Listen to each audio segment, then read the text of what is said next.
अस्सलाम वालेकुम। अल्लाह आप सबको सलामत रखे। किताबुल खराज इमाम अबू यूसुफ रहमतुल्लाह अलैह की एक मारूफ किताब है जो उन्होंने खलीफा हारून रशीद को पेश की थी। उसमें एक नहायत अच्छी बात वो लिखते हैं, कहते हैं कि एक हसाई अरब ताजर था। वो अपने घोड़ों को लेकर दरिया फुरात के किनारे इस्लामी सरहद में दाखिल होता है। वहाँ पे मौजूद ज़ियाद बिन हदीर असदी वहाँ पे इंचार्ज थे, तो उन्होंने घोड़ों का टैक्स जो था वो वसूल किया। जो भी टैक्स बना उसने वो अदा कर दिया। जब वो वहाँ पे सरहद इस्लामी सरहद में वो अपने घोड़ों को फ़रोख्त करता रहा और जो घोड़े फ़रोख्त ना हुए उसको दोबारा लेके उसी रास्ते से गुजरने लगा, तो वहाँ पे इंचार्ज ज़ियाद बिन हदीर असदी ने उससे दोबारा टैक्स वसूल करना चाहा और मांगा कि तुम चूँकि आप वापस जा रहे हो, जो घोड़े बच गए उन पर भी टैक्स अदा करो। उनकी तकरार हुई और उसने टैक्स देने से इनकार कर दिया। वो जाने नहीं दे रहे थे और वो टैक्स नहीं अदा कर रहा था।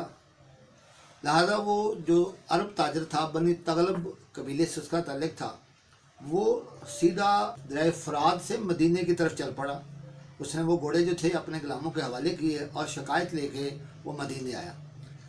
मदीने का ये सफ़र 1000 किलोमीटर से ज़्यादा था, मगर वो वहाँ पहुँचा और वो खलीफा दोम हज़रत उमर रज़ी अल्लाह तआला अन्हु से मुलाकात हुई।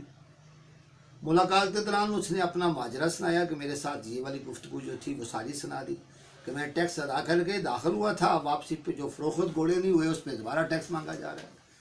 तो आपने बात को सुना और एक छोटा सा लफ्ज़ बोला, कफ़ैता, तुम्हारा काम हो गया, और वो वहाँ से उसको फारिग कर दिया। वो बंदा बड़ा मायूस हुआ कि मेरी बात को गौर से सुना नहीं गया, ये टैक्स मुझे अदा करना ही पड़ेगा। वो मान लिए और यहाँ मेरी बात को सुना नहीं गया। वो वापस जब उसी जगह पे पहुँचा जहाँ उसके घोड़े थे, जहाँ से उसने बाहर जाना था इस्लामी सरहद पर, जब वो वहाँ पे पहुँचा तो हदीर बिन असदी ने उसको वो ख़त दिखाया जो उसके जाने से पहले पहुँच चुका था, और वो हज़रत उमर रज़ी अल्लाह तआला अन्हु की तरफ से हदायतनामा था कि जिनसे तुम एक दफ़ा टैक्स वसूल कर चुको तो आइंदा साल की उस तारीख तक उससे दोबारा टैक्स वसूल ना करो, इल्ला कि वो दोबारा सामान लेके आए।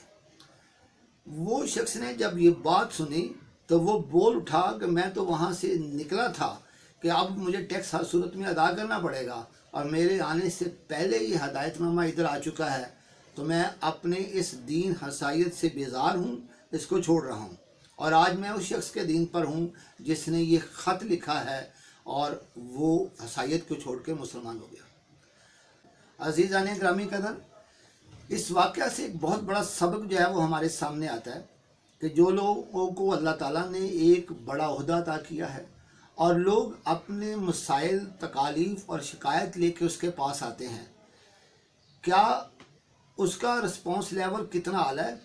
क्या वो लोगों के मसाइल को हल करने में किस तरह का उसने सिस्टम डेवलप किया है, किस तरह का उसका मेकनिज़म है जिससे उस आदमी के जो शिकायत है वो आसानी से रिजॉल्व होती है, या वो उसे अपनी एप्लीकेशन और शिकायत के पीछे साल हर साल गुजार देता है और वो उसके अपने केस के बाद उसके बच्चों को ट्रांसफ़र हो जाता है। अगर आपके इदारों की सूरत हाल ये है, अगर आप इस तरह का कोई ऑफिस चला रहे हैं, तो आपको एक बड़े सेट में जाने के लिए, एक बड़ी मैनेजमेंट में जाने के लिए, एक ऐसी मैनेजमेंट में जिसके लोगों को आसानियाँ पैदा हों, तो आपको अपने उस ऑफिस की मैनेजमेंट को चेंज करना पड़ेगा। किस तरह आप चेंज करते हैं, कैसे आप सोचते हैं कि आने वाला साहिल जो है उसके काम को बहुत जल्द निपटा दिया जाए ताकि आपका काम भी कम हो और उस साहिल की तशफ़ी भी हो। एक अच्छे अदारे की, एक अच्छी कौम की निशानी यही हुआ करती है कि जहाँ आने वाला साहिल और आने वाली शिकायत को जितनी जल्दी उसका अजाला हो सके उतना जल्दी कर दिया जाए। कौमों की तरक्की का राज जो है वो इसी चीज़ से परखा जाता है कि आने वाले लोग जो हैं उनके मसाइल को किस तरह सॉल्व किया जाता है। वस्सलाम। अल्लाह आप सब के लिए आसानियाँ पैदा करे।